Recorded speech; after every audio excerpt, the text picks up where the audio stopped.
오늘은 감리교 평신도 주일입니다. 교회는 흔히 목회자가 이끌어가는 곳이라고 생각을 해요. 그런데 오늘 우리가 읽은 성경 말씀을 보면 어떤 사람은 사도로, 어떤 사람은 선지자로, 어떤 사람은 복음 전하는 자로, 어떤 사람은 목사와 교사로 삼으셨다.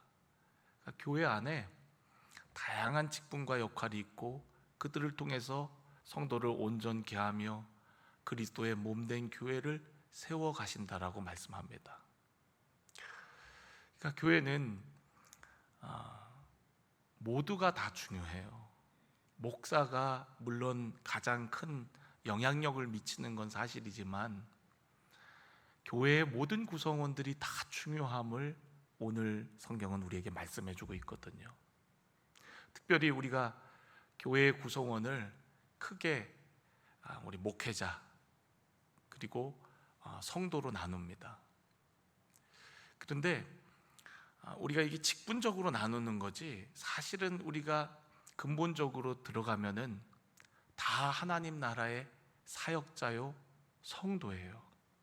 우리가 예수 그리스도를 믿고 하나님의 자녀가 되었고 자녀된 우리들 중에 부름받은 하나님의 일들을 감당하는데 모양은 다 다르지만 우리 모두가 하나님께 부름받은 사역자거든요. 올 초에 우리가 일상에서의 선교적 삶, 세상을 향한 선교적 공동체라는 비전을 가지고 한 달 넘게 우리는 선교사다, 우리는 하나님의 대사다, 보내심을 받은 자다, 제사장이다, 여러분들에게 말씀드렸잖아요. 우리의 정체성이 뭔지를. 그런데 오늘 성경에도 우리의 부름받은 모양은 다 다르지만 목적은 동일하다는 거예요. 성도를 온전하게 하고 그리스도의 몸된 교회를 세우는 것, 그것이 바로 우리에게 주신 직분과 사명이라는 겁니다. 우리가 이렇게 목회자와 성도로 구분이 되지만 사실 우리는 다 성도예요. 성도로 시작해서 성도로 끝나는 겁니다. 목사도 마찬가지입니다. 여러분 태어날 때부터 목사입니까? 아니요. 어떤 과정을 통해서 그리고 하나님께서 부르셨기에 목사로 한때에 세움받아서 쓰임받는 거예요. 직분이란 그런 겁니다. 모두가 그렇습니다. 우리는 성도로 시작해서 성도로 마치는 거예요. 사람들이 집사, 권사, 장로 이거를 어떤 수직적 그런 계급으로 생각하는 분들이 많은데 너는 교회 그렇게 오래 다니는데 아직도 집사야? 뭐 이러면서 이런 말을 서슴없이 하는데 너무 몰라도 너무 모르는 겁니다. 그런 말은 하는 게 아닙니다. 여러분 집사도 소중하고 권사도 소중하고 장로도 소중하고 모두가 소중한 거예요. 모두가 성도고 모두가 사역자고 모두가 왕같은 제사장인 겁니다. 그런데 우리가 세상적인 가치와 관점들이 들어오니까 이것이 계급이 되고 또 목회자 중심, 목사 중심의 교회가 돼버리는 거거든요.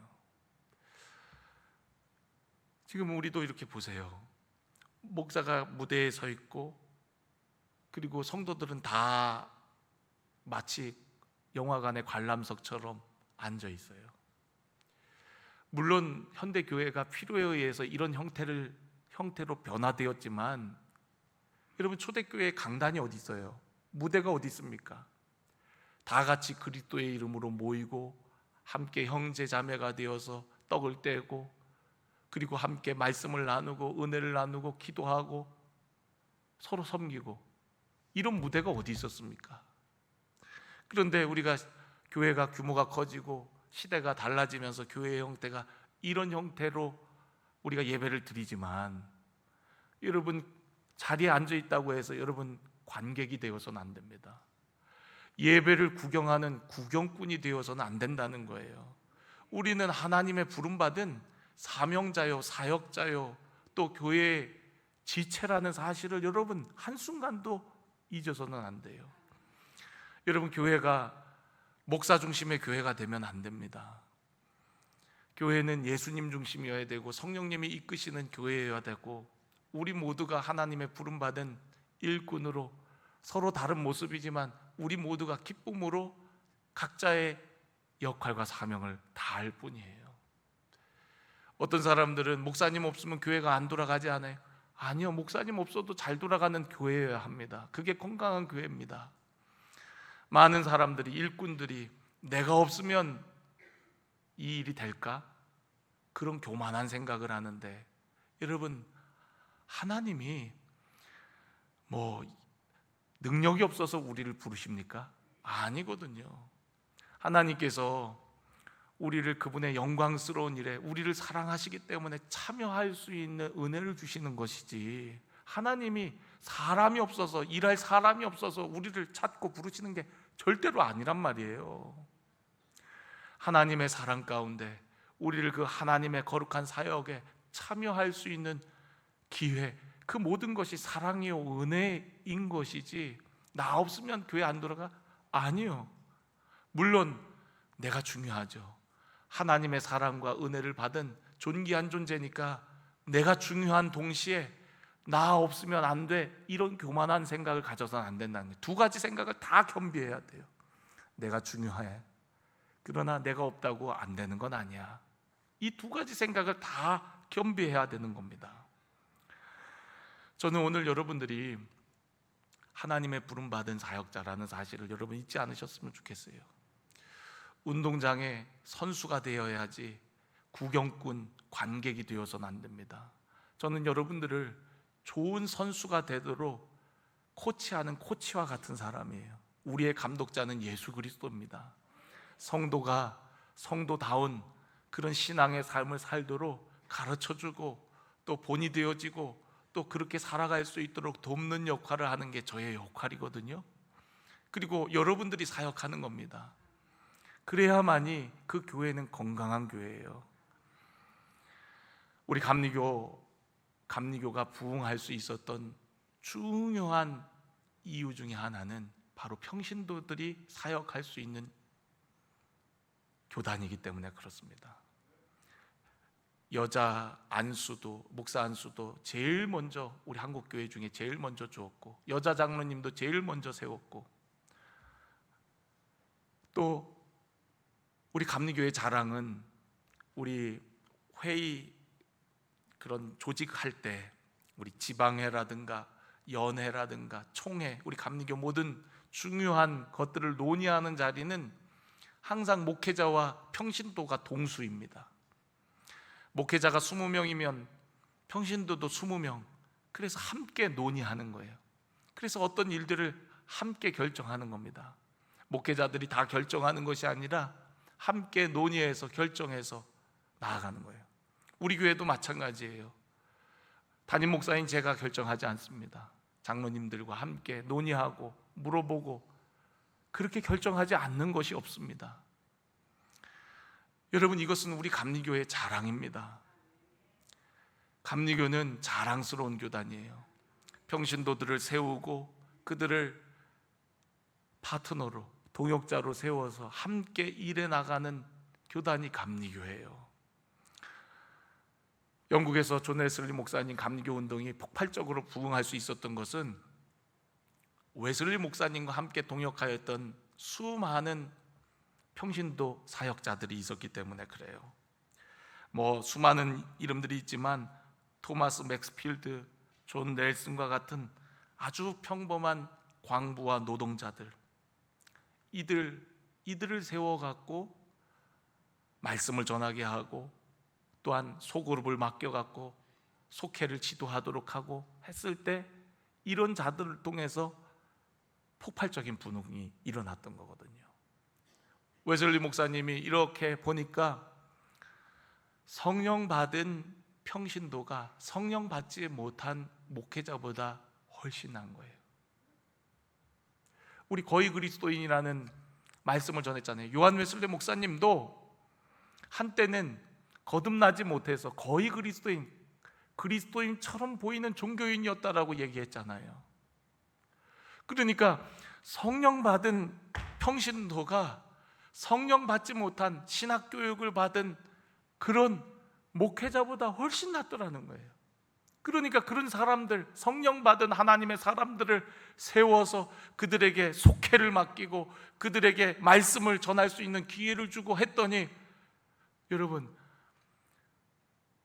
목회자는 어련히 믿음이 좋아서 저런 말씀하시지 라고 생각하는데, 같은 노동자인 같은 광부가 예수 그리스도의 복음을 전하니까 훨씬 그게 공감이 크고 강력하게 그들에게 와닿기 시작하는 거예요. 여러분, 우리의 속회가 그렇지 않습니까?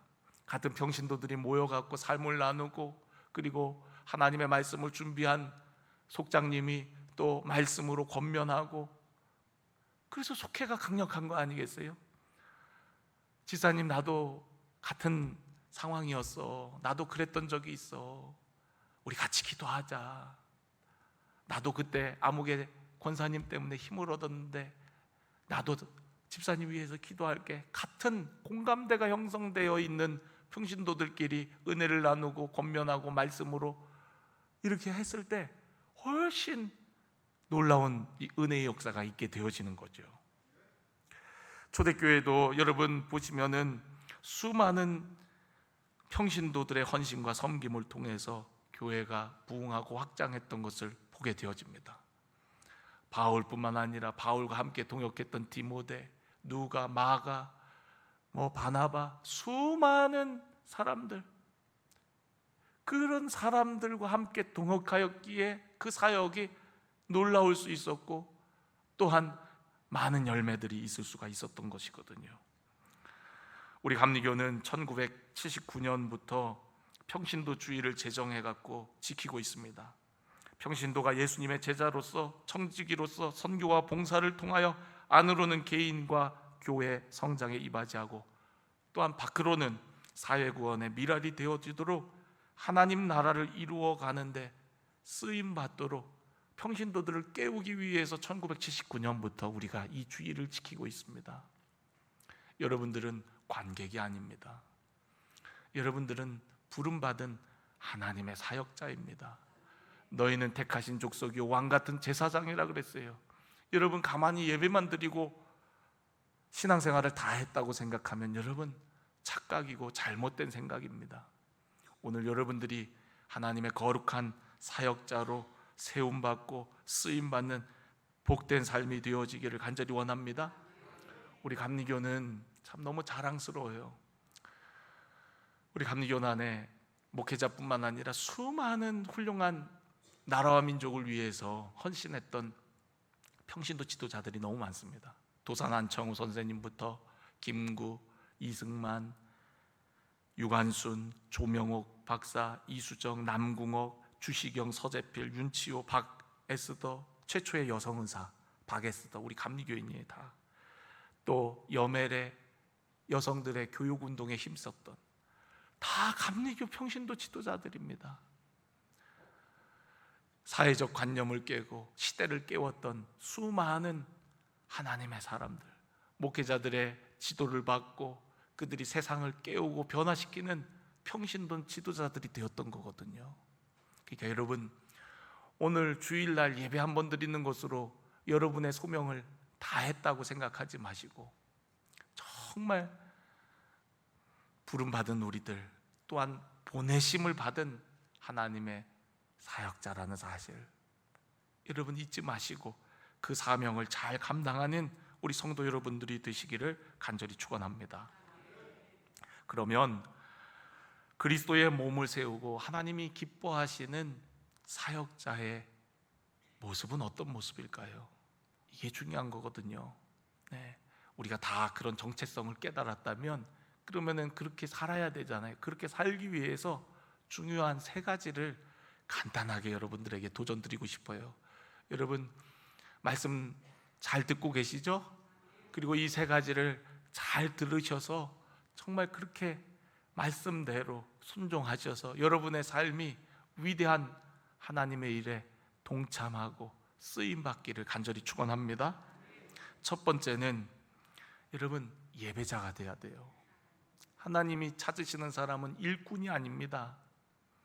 하나님이 찾으시는 사람은 예배하는 사람이에요. 예배자를 찾으십니다. 영과 진리로 예배하는 자를 하나님께서 찾으신다 그랬어요. 하나님은 일 잘하는 사람보다 하나님을 기뻐하고 사랑하며 하나님을 예배하는 사람을 기뻐하시고 찾으십니다. 우리의 사역과 봉사의 출발점은 재능이 아니에요. 예배입니다. 예배를 통해서 하나님을 만나고 하나님의 은혜를 경험한 우리들이 그 은혜를 흘려보내는 통로가 사역입니다.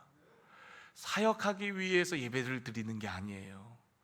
가끔 어떤 분들이 목사님에게 그런 부탁을 해요.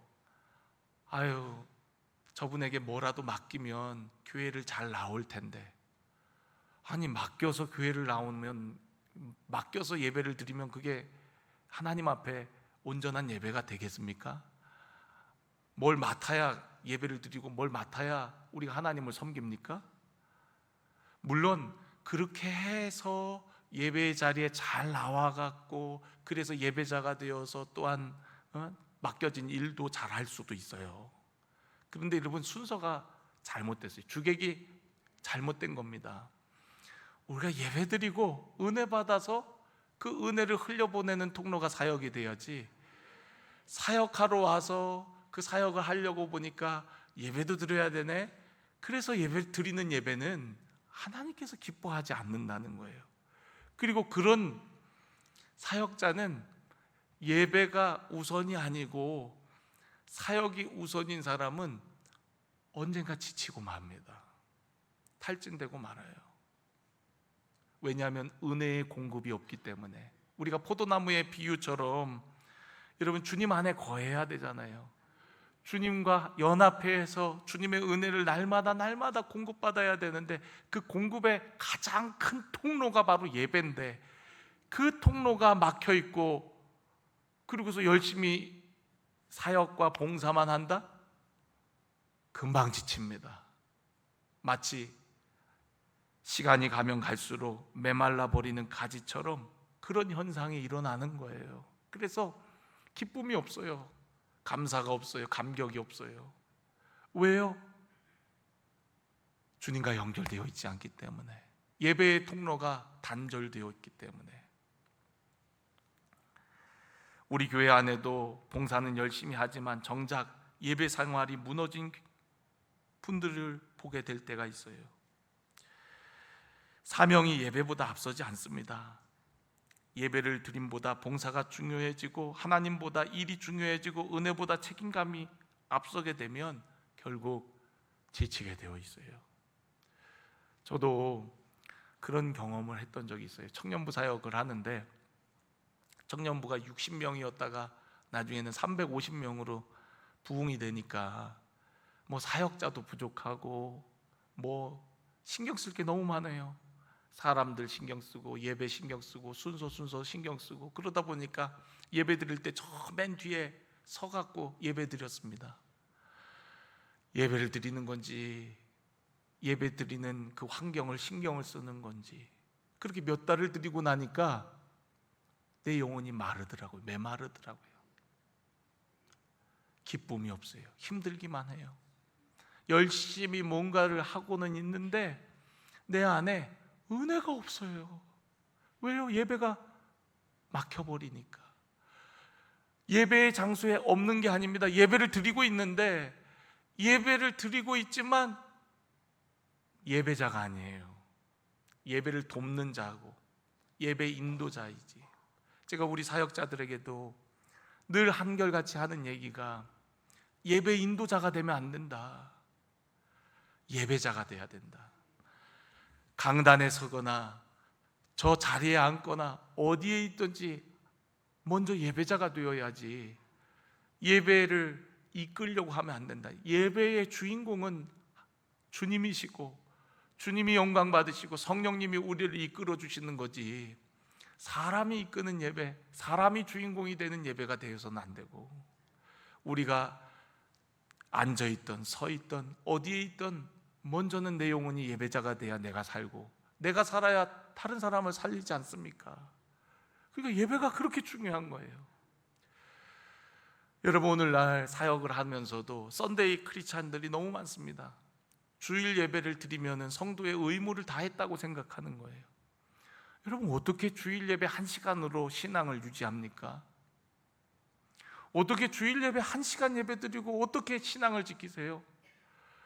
저는 많은 신학 교육을 하고 성경을 많이 읽었음에도 불구하고 일주일에 한 번 예배 드리고는 내 신앙이 도저히 지켜지지가 않는데요. 세상에 수많은 정보와 수많은 것들을 우리가 봤는데, 여러분, 1시간 교회 와갖고 예배 드리고서 어떻게 우리가 그 험한 세상을 지켜낼 수가 있습니까?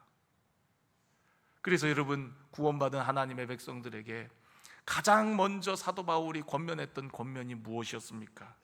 로마서 12장 1절, 로마서 1장부터 11장까지는 구원의 원리에 대해서 설명을 했고, 그 구원의 원리의 설명을 다 끝낸 후에, 그러므로 형제들아, 내가 하나님의 모든 자비하심으로 너희를 구원하느니, 모든 자비하심으로 너희를 구원하는데, 모든 사랑으로 너희를 구원하느니 너희 몸을 하나님이 기뻐하시는 거룩한 산제물로 드리라. 이는 너희가 드릴 영적 예배니라.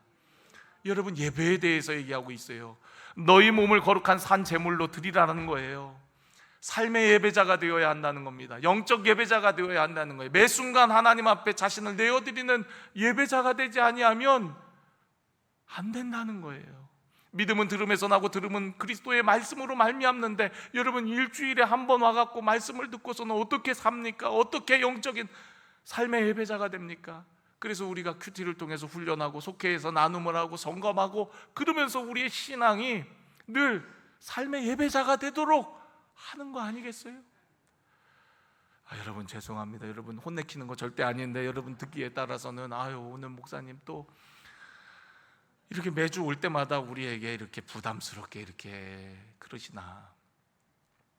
저도요, 하나님 앞에 말씀을 받을 때, 하나님, 그동안 이제 이 말씀들 했으니까 이제 우리 성도들에게 좀 위로의 말씀, 좀 듣기 좋은 말씀, 듣고 싶어하는 말씀 전하면 안 될까요? 물어봐요. 그런데 주님이 다시 전하라는 걸, 다시 얘기해라. 그 얘기는 뭐예요? 우리가 못 듣고 있다는 거 아니겠어요? 다시 얘기해라. 여러분, 들어야 삽니다. 정말 오늘까지 하나님께서 좀 이렇게 부담스러운 말씀 주시고, 다음 주부터는 좀 위로의 말씀 주셨으면 좋겠어요. 저도 그러고 싶습니다, 인간적으로. 그러나 여러분, 하나님 말씀을 그냥 전하지 않고요, 우리 두 번째 내용에서 제가 얘기할 건데, 기도하면서 하나님께 받아서 전하는 거예요. 그러니까 여러분, 정말 이 자리가 어려워요. 두렵고 떨립니다. 여러분, 예배 없는 사역은 기쁨이 없어요. 능력이 없어요. 예배 없는 사역은 열매가 없습니다. 여러분, 마르다가 예수님 오셔갖고 막 예수님 섬기기 분주했어요. 너무너무 분주했어요. 많은 일들로 마음이 바빴어요. 그런데 마리아가 예수님 발치에서 예배하고 있는, 예수님 섬기고 있는, 예수님 말씀 듣고 있는 그 모습을 보더니 화가 치밀었어요. 그래서 예수님께 원망합니다. 불평합니다. 아니, 예수님, 좀 눈이 있으면은 좀 보시고, 저 이렇게 고생하는 거 안 보여요? 마리아에게 좀 거들라고 얘기를 하셔야 되는 거 아니에요? 그러면서 예수님 섬기려고 그 일을 하는데, 그 일이 열심히 지나쳐갖고 오히려 예수님을 섬기는 일이 아니라 자기 만족을 위한 일이 돼버렸습니다. 왜 그렇습니까? 주님과의 관계가 끊어졌기 때문에 그래요. 주님과의 연합이 끊어졌기 때문에 그래요. 예배의 삶, 그거보다 주님이 더 기뻐하시는 게 없는데, 예배가 우선이고, 그리고 사역인데, 사역이 우선이 되니까 마르다의 마음 가운데 하면 할수록 마음이 불편하고 힘든 겁니다.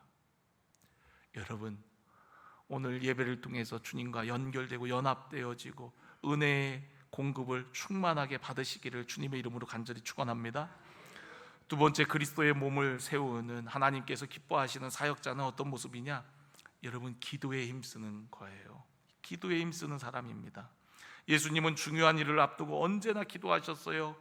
12 제자를 세우기 전에 기도하셨고, 십자가를 지시기 전에 기도하셨고, 하루의 일과를 시작하기에 전에 기도하셨고, 그리고 하루를 마무리하시면서 기도의 처소 감난산으로 가셔서 기도하셨습니다.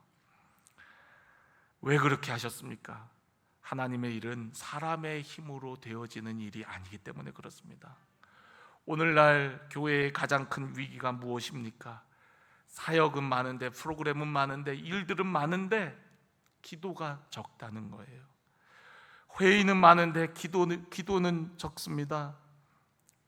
회의 실컷 하고 기도는 그냥 간단하게 할 때가 얼마나 많은지 몰라요.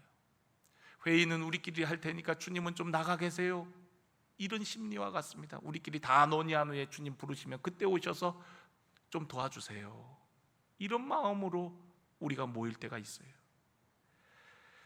계획은 많은데 무릎 꿇는 시간이 적어요. 여러분, 하나님 나라의 역사는 기도로 이루어집니다. 하나님의 비전과 역사가 아무리 분명하여도 너희가 구하여야 할 것이라고 에스겔서 36장에 말씀했어요. 하나님은 우리의 기도를 통하여 하나님의 역사를 촉진시키고 또한 그 일을 이루시는 줄로 믿습니다. 얼마나 감사합니까? 하나님이 우리의 기도를 사용하신다는 것이에요. 사도행전 초대교회의 역사는 사실상 기도의 역사라고 봐도 무관해요. 성령이 강림하는 사건도 기도 가운데 일어났습니다. 안디옥 교회가 선교사를 파송할 때에도 그들이 금식하며 기도하고 그리고 사람을 세워서 그들을 파송했어요. 여러분, 환난과 핍박이 있는 가운데에도 어떻게 교회가 부흥했습니까? 기도하는 공동체였기 때문에 그렇습니다.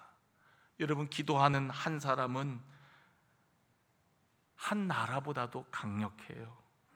기도하는 사역자가 영혼을 살리고, 기도하는 성도 한 분이 교회를 살리고, 기도하는 한 사람이 공동체를 살리고, 기도하는 교사가 다음 세대를 세워나가는 겁니다. 그래서 여러분, 기도해야 돼요. 기도 없이 안 됩니다. 예수님이 말씀하셨죠. 이런 일은 기도 외에는 다른 유가 없느니라 라고 하셨어요. 여러분, 기도가 중요해요. 여러분, 예수님도 기도 없이는 아무것도 안 하셨는데, 우리는 뭐라고 기도도 안 하고 어떻게 그렇게 용감하게 일을 합니까? 그러니까 여러분, 기도하셔야 돼요. 기도를 통해서 하나님의 계시와 인도하심을 받아야 되고, 또 하늘의 능력과 또 도우심을 입어야 되거든요. 여러분, 오늘 기도하는 하나님의 사람이 되기를 간절히 원합니다. 기도가 끊어진 분은 호흡하지 않고 있는 거예요. 코마 상태입니다. 영적인 코마 상태예요. 여러분, 기도하세요. 깨어 기도하고 힘써 기도하세요. 특별히 6월은 우리가 나라와 민족을 위해서 더 많이 기도하는 날 아니에요? 여러분, 우리가 내일을 위해서도, 자신의 일을 위해서도 열심히 기도해야 되지만, 여러분, 이 민족과 나라를 위해서 여러분 더 기도해야 되는 줄로 믿습니다. 우리 사랑하는 성도 여러분들이 더욱 깨어서 다른 사람을 위해서 중보하고 기도하는 우리 성도들이 되기를 간절히 원합니다. 마지막으로 여러분, 그리스도의 몸을 세우는 하나님께서 기뻐하시는 사역자는 사랑으로 섬기는 사람입니다. 여러분, 그리스도의 몸을 세우는 것은 건물을 세우는 게 아니거든요. 사람을 세우는 거예요. 영혼을 세우는 것입니다. 여러분, 어떻게 사람을 세우고 영혼을 세울 수 있습니까? 그것은 사랑으로 가능합니다. 우리가 사랑으로 자녀를 양육하듯이 여러분, 성도도 마찬가지예요. 사랑을 먹고 자는 겁니다. 하나님의 사랑을 먹고 변화되어지고, 또한 성도와 성도와의 사랑을 먹고 새로워지고, 또 목회자의 사랑을 먹고 성도들이 자라는 거거든요. 그래서 여러분, 사랑이 중요합니다. 여러분, 모든 일에 사랑이 없으면 아무것도 아니라고 고린도전서 13장에 했어요. 우리가 아무리 대단한 직분을 받고 대단한 능력을 받고 대단한 은사를 받았어도 사랑이 없으면 울리는 꽹과리와 같고 아무것도 아니라고 사도 바울이 이야기하지 않습니까? 여러분, 모든 일에 사랑이 바탕이 돼야 돼요.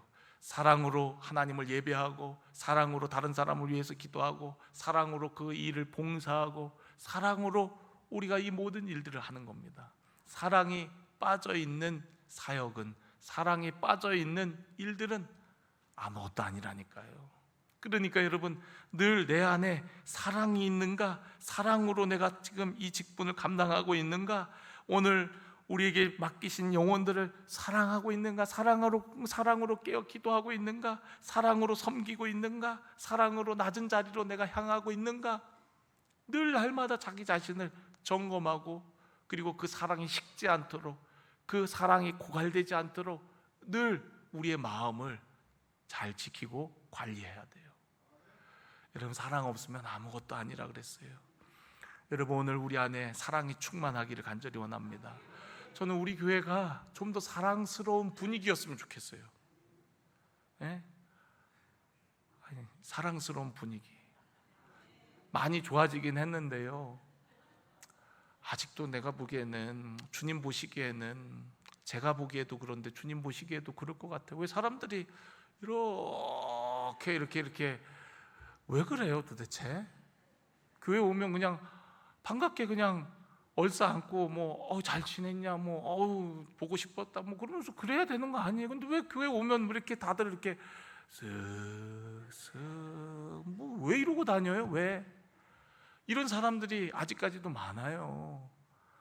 우리 이거 좀 바꿨으면 좋겠어요. 너무너무 안 좋은 것 같아요. 기분도 나쁘고, 그리고 그런 분위기가 이게 확산되면 안 되거든요. 우리 교회 처음에 제가 왔을 때는 저보고 또 인사도 안 하더라고요. 그러니까 너무 목사님이 어려워서, 내가 볼 때는 그렇게 생각해요. 제가 뭐 싫어서가 아니라 너무 어렵고 뭐 그냥 부끄럽고 그래갖고 그냥 이렇게 다 그냥 봤는데도 못 본 척하고 얼른 그냥 막 뒷걸음질 치듯이 가버리고, 그런 분들이 너무 많았어요. 근데 지금은 그 정도는 아니나, 근데 우리 사랑스러운 좀 분위기를 좀 만들어 보면 어떨까요? 우리 사랑합니다, 축복합니다, 날마다 인사하지만 우리 교회가 뭐 허울이 뭐가 있습니까? 뭐 이렇게 뭐 사람 어려워할 게 뭐가 있습니까? 누가 뭐 잡아먹습니까? 누가 뭐 어떻게 합니까? 누가 뭐 그런 사람 우리 교회 아무도 없어요. 제가 볼 때는 한 사람도 없어요. 너무 다 좋으세요. 우리 장로님들부터 우리 권사님들, 집사님들, 우리 성도님들 다 너무 좋은데, 이게 이제 분위기가, 그런 분위기가 아직까지 남아 있으니까 여기는 이렇게 너무 나대면 안 되나, 이런 생각을 하게 만들면서 사랑스럽지 못한 분위기, 이게 경건하다고 생각하는데 사실 경건하지 않은 분위기인데 서로 그렇게 분위기가 좀 이상해요. 제가 어제 청장년 체육대회를 가보니까 다른 지역에서 온 사람들은 좀 그나마 안 그렇더라고요. 네. 평창도 내 분위기가 안 그런 것 같아. 이상하게 우리 강릉은 왜 왔는데 이렇게 왜 그럴까요? 이게 왜 이런 모습일까요? 그냥 봤으면 오셨어요? 그러면서 이렇게 딱 아는 척 해주면 되는데, 봤는데 누가 먼저 아는 척 하나 좀 보자. 내가 만약에 끝까지 나 먼저 아는 척 안 하면 나 이제 삐질 테니까 각오해. 이러고서 우리 분위기 좀 없앴으면 좋겠어요. 그러려면 여러분, 오늘 여러분들, 우리 장로님들, 권사님들, 집사님들, 여러분들이 먼저 적극적으로 다가가고 얼싸안고 뭐 반갑다 그러고 어떻게 지냈냐고, 생각났다 그러고, 새벽에 기도하는데 기도했다 그러고, 그러면서 서로 축복하고 좀 그랬으면 좋겠습니다. 여러분, 사명보다 사역보다 더 중요한 게 사랑이에요. 예수님께서 실패한 베드로에게 사명을 맡기실 때 뭘 물으셨죠? 한 가지만 물으셨어요. 네가 나를 사랑하느냐? 오늘 여러분에게 묻습니다. 네가 나를 사랑하느냐? 여러분, 오늘 정말 주님 사랑하고 영혼 사랑하는 마음만 있다면 여러분 무슨 일이든 다 할 수 있습니다. 잘하고 못하고는 중요치 않습니다. 잘하려고 하지 마십시오. 오히려 못하고 우리가 서로 사랑하는 게 훨씬 잘하는 일입니다. 오히려 잘 못하고 우리가 하나 되는 것이 훨씬 중요합니다. 어떤 교회는 그런 얘기했죠. 하도 싸우길래 왜 이렇게 싸우세요? 그랬더니 우리 다 잘해보려고 하는 거 아닙니까? 우리 차라리 잘하지 맙시다. 잘하지 말고 우리 싸우지 맙시다. 우리 하나 됩시다. 여러분, 그렇습니다. 잘하는 것도 중요한데 우리 서로 사랑하는 것이 더 중요합니다. 더 중요한 걸 잃어버리고 잘하는 건 아무 소용없습니다. 여러분, 오늘 우리 안에 사랑으로 충만하고 기도에 힘쓰고 정말 하나님이 찾으시는 그 예배자가 되셔서 이 시대 가운데 위대하게 쓰임받는 사역자, 왕 같은 제사장들이 다 되시기를 간절히 축원합니다.